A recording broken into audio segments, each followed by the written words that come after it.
Keep your feet on the ground and keep reaching for the stars. Words of wisdom from the king of the top 40, Casey Kasem. And if you thought I was going to say Ryan Seacrest, go Google Kasem, then YouTube him. You'll figure it out.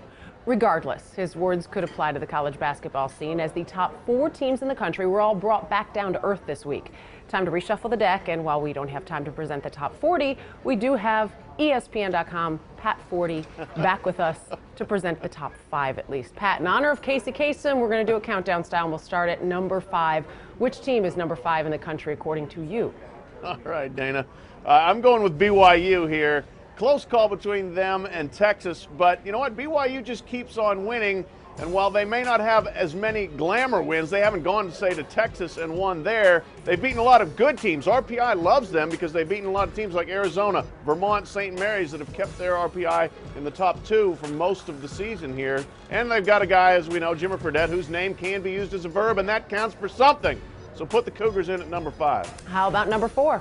Number 4, I'm going with Pittsburgh. It's a team until Saturday had not lost away from home all season. They were the only team that hadn't done that. They lost by 1 point at St. John's. That's not a terrible loss. You certainly can't evict them from the top 5 based on that. They're the best team in the best conference, so keep the Panthers in the top 5. All right, at number 3 you have? Kansas. Although they were walloped at Kansas State, their 2 losses there. They've lost to Texas, which is a great team, to Kansas State, an arch rival that was desperate for a victory. Other than that, they have run through the season. A very impressive body of work for Kansas on the whole, so I'm keeping them in the top 5 as well. All right, at number 2 comes Duke. They've been down a little bit in the polls, and then everybody here in front of them has lost, so we're moving them pretty far up the ladder. Blue Devils have had an excellent run. They had a bad loss to St. John's. St. John's is a pretty good team, but they got routed in that game. Otherwise, they've been excellent and survived the loss of Kyrie Irving to injury extremely well. Nolan Smith is a National Player of the Year candidate. Blue Devils haven't had many wobbles, certainly in the ACC in quite a while, so they've moved back up to where they were early in the season at number 1. And at number 1, according to ESPN.com senior writer Pat Forde, Ohio State.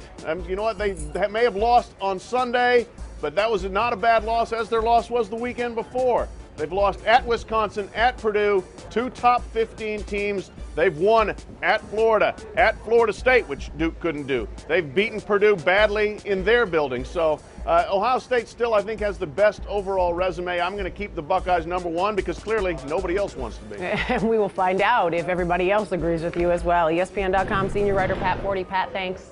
Thank you, Dana.